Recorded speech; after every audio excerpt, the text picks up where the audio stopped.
Sekalian, seperti yang kalian mungkin udah tahu dari judulnya, kita akan membahas beberapa cara yang bisa kita lakukan untuk memperbaiki keadaan kulit kita yang jerawatan mungkin ya. Kalian pasti udah nonton video gimana perjalanan aku jerawatan sampai ke stage ini. Kalau kalian belum nonton, klik aja di sini. Yes, di sini. Tapi di video kali ini aku mau berfokus kepada cara-cara yang bisa kita lakukan untuk memperbaiki keadaan kulit kita dan terutama untuk masalah jerawat. My skin is actually not flawless like totally, but it's better now and I still hope that my skin is getting better by the time. Beberapa cara yang bisa kita lakukan itu adalah: satu, makanan; kedua, olahraga; ketiga, kebersihan; keempat, skincare; kelima, makeup. Ini adalah 5 poin penting yang harus kita perhatikan kalau kita mau menghindari jerawat. Sebelumnya, jangan lupa untuk subscribe, like, komen, dan share video ini. Yang pertama, makanan. Aku udah ngobrol ke dokter, kata dokter sebaiknya itu menghindarin ayam, banyakin makan buah dan makan sayur. Mungkin kalian juga udah kayak, yeah, I knew it. Tapi kita harus ingat bahwa untuk perbaikan kulit itu kita tuh perlu bukan sekadar makronutrien tapi mikronutrien. Misalnya vitamin A, vitamin B, vitamin C, vitamin E, terus zinc dan mineral-mineral lainnya. Masalahnya produk-produk makanan yang banyak dijual itu kebanyakan mengandung makronutrien dengan sedikit kandungan mikronutrien. Mengandung banyak karbohidrat, lemak, kemudian mungkin protein. Contohnya kita makan ayam penyet, pakai ayam penyet dan pakai nasi doang. Jadi kurang kandungan vitamin A, vitamin C, vitamin E itu ada di buah-buahan dan sayur-sayuran terutama. Jadi kalau kalian punya pilihan untuk makanan yang kalian mau makan, pilihlah yang banyak mengandung buah-buahan dan sayur-sayuran. Ataupun kalau kalian terpaksa makan makanan dengan kandungan makronutrien yang banyak tetapi mikronutrien tidak banyak, kalian tambahkan lagi, beli lagi, masak lagi, buat lagi, minta lagi. Kemudian katanya olahraga juga bisa membantu memperbaiki kulit kita. Aku belum baca sih. Oh god, it's wrong to give you information while I haven't read anything. But I believe that olahraga itu bisa membantu kayak pembuluh darah di kulit itu lebih mekar, terus kayak aliran darah ke situ jadi lebih banyak. I believe that it gives you more nutrition that your skin need. Jadi aku dukung olahraga untuk bisa membantu kulit yang cantik. Yang ketiga itu membicarakan tentang kebersihan. Pasti kalian kalau dikatakan kebersihan, kalian itu mikirin cuma di bagian wajah aja. Oke, kita kembali fokus ke bagian wajah.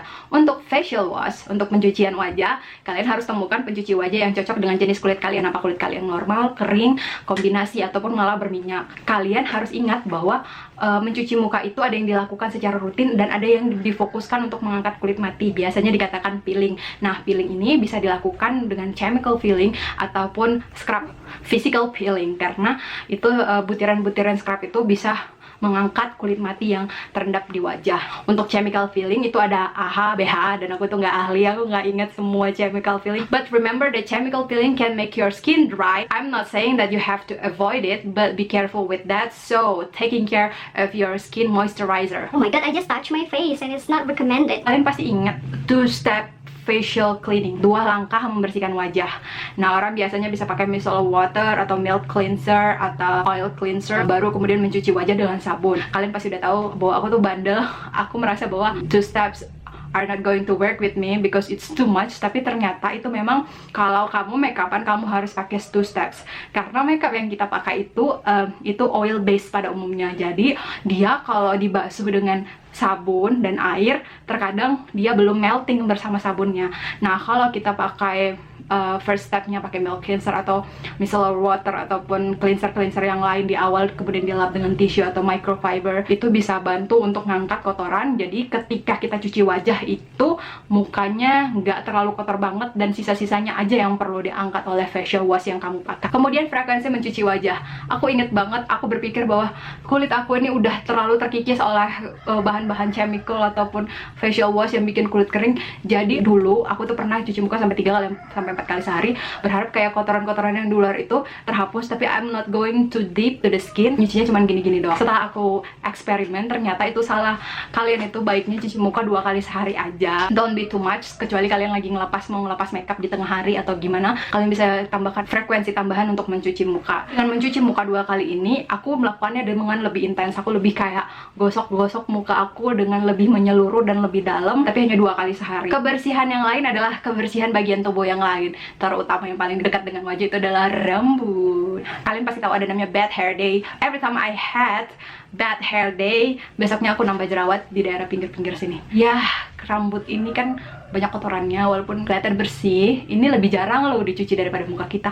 Kayak muka sama badan itu 2 kali sehari, ini belum tentu. Jangan biarkan rambut kalian tuh nempel ke muka begini.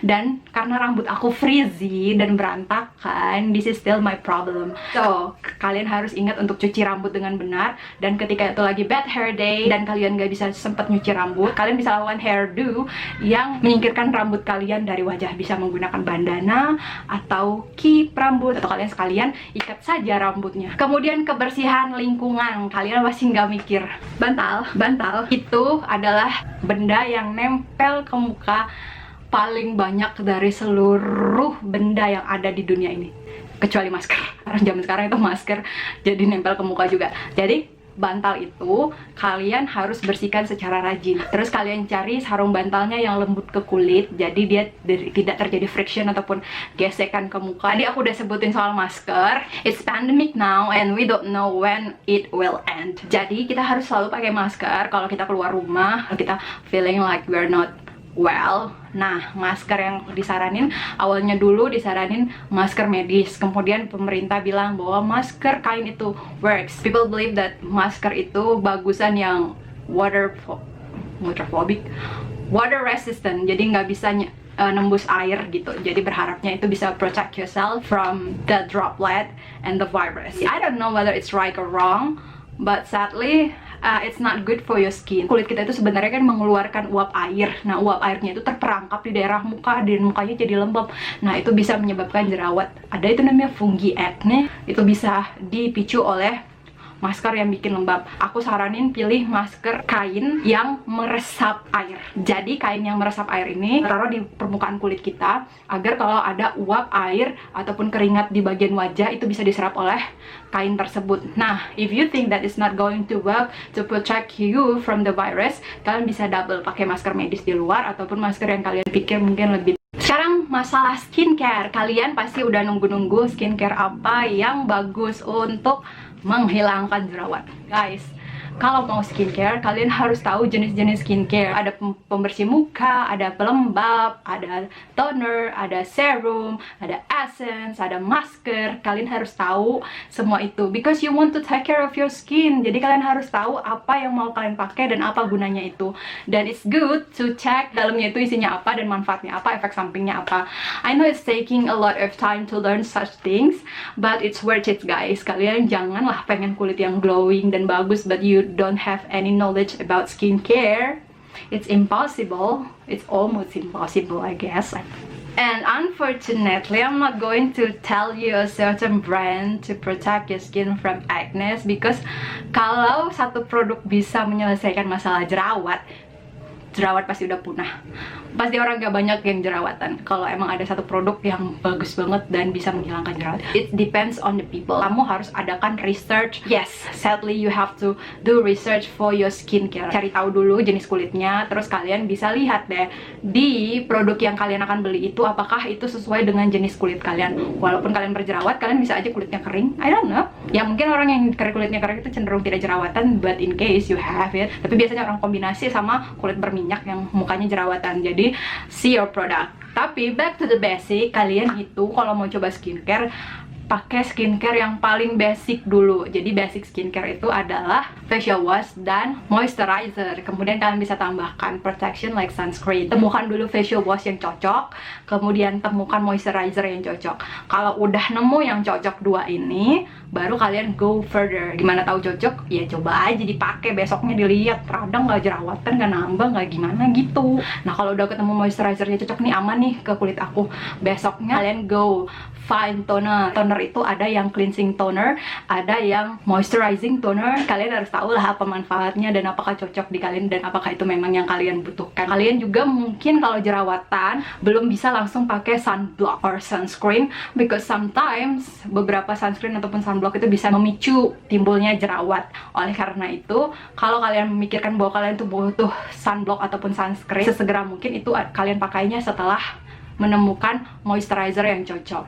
Kalian pakai, kalau misalnya ternyata muncul lagi, berarti avoid it. Kemudian kalian bisa tambahkan serum. Terus skincare apa sih yang aku saranin? I don't know which one is gonna work with you.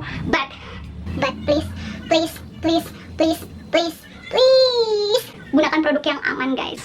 Jangan gunakan produk yang mengandung merkuri, mengandung hidroquinone, dan mengandung apalagi ya, kayaknya itu sih yang berbahaya. Kalau kalian mau cari aman, produk skincare yang dijual bebas itu harus ada BPOM-nya. Jadi cek BPOM-nya. Kalau dia udah ter-BPOM itu relatif aman. Kalau kalian percaya sama satu brand, it's okay to use all with that brand only. Tapi jangan fanatik. Brand is not a religion that you have to be faithful.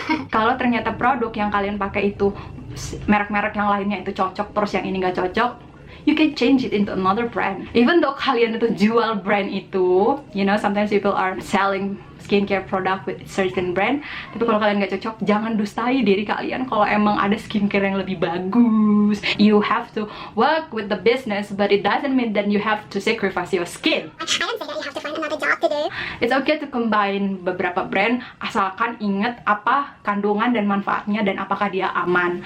As long as they complement each other. Apakah makeup aman untuk dipakai orang yang berjerawat? Aku sih percaya bahwa makeup itu punya partikel atau materi yang bisa memicu iritasi di kulit, memicu pertumbuhan bakteri. If you really want to prevent acne, aku saranin gak usah pakai makeup. But real life, sometimes we cannot avoid makeup. Jadi apalagi kalau perempuan itu sering banget didefinisikan keprofesionalannya itu dengan makeup. If you're not wearing makeup, you're actually not presentable. Kan seringnya begitu. Daripada kalian dibilang nggak presentable, daripada kalian dibilang nggak professional, ya pakai aja sih makeupnya. Tapi gimana kalau kita berjerawat? Aku sih saraninnya kalian jangan pakai foundation. Kalau kalian mau makeup, kalian pakai alis atau eye makeup aja sama lipstick, but let your skin just using your skincare gitu ya. Jadi kan beda skincare sama makeup. Eye makeupnya juga kalian bisa make it like strong. It's gonna change the focus of a person from your skin to your eyes. Nah untuk lipstick, just use any color that suit you, suit your personality. But for me myself, cenderungan orang yang jerawatan itu kan kulitnya berminyak, jadi agak shiny gitu. Jadi kalau lipstick aku saraninnya pilih yang matte aja, karena kalau dia yang glossy dia akan shining gitu, and people will see like you have too much things going on your face. Your skin is like shiny, not the good shine but oily shine, and your lips is shiny and it's like too crowded on your face. Kalau untuk eyeshadownya it's up to you I guess, but again I prefer matte makeup. Ini matte nggak sih? Terus gimana kalau misalnya kamu itu di situasi dan kondisi yang you have to wear makeup with foundation? Misalnya nih kondangan saudara, kondangan temen deket yang kalian tuh emang harus banget pakai makeup karena di sisanya sekali seumur hidup kamu datang ke kondangan nikah temen itu, then you want to take a lot of pictures and you don't want to show people your acne, nggak apa-apa pakai foundation. Ya udahlah, tumbuh jerawat juga besok, it's worth it lah. Yang penting kamu di momen itu bisa look good. Jadi gimana kalau kamu mau pakai foundation? Yang pertama itu cari foundation yang cocok. Mungkin kalau cari foundation yang cocok itu kayak not like you're buying a lot of foundation, but just ask Google because many information comes from beauty vlogger. Just tonton mereka bagus-bagus banget. Thank you beauty vloggers for helping me with my acne. Jadi cari tahu, mungkin ada yang aman untuk kulit sensitif atau kulit berminyak kalian. Tapi kalau misalnya kalian pakai foundation, kalian bisa aplikasikannya satu tipis, yang kedua sebentar. Jadi kalau memang nggak bisa tipis ya tebal, ya yang penting sebentar. Kalau kalian ternyata memang harus banget pakai foundation yang tebal dan kalian tuh nggak bisa nggak pakai yang kayak gitu, harus ingat, harus banget ingat untuk 2-step face cleansing. Jadi kalian harus bersihkan dulu dengan micellar water ataupun dengan oil cleanser. Jadi berharapnya besoknya ini muka nggak radang lagi gitu. Demikian video cara-cara yang bisa kita lakukan untuk mengobati jerawat ataupun menghindari jerawat. Semoga bermanfaat. But remember, like whatever happen, you are beautiful the way you are and people will love you genuinely. So ciao. Sebelumnya jangan lupa untuk subscribe, like, comment, dan share video ini.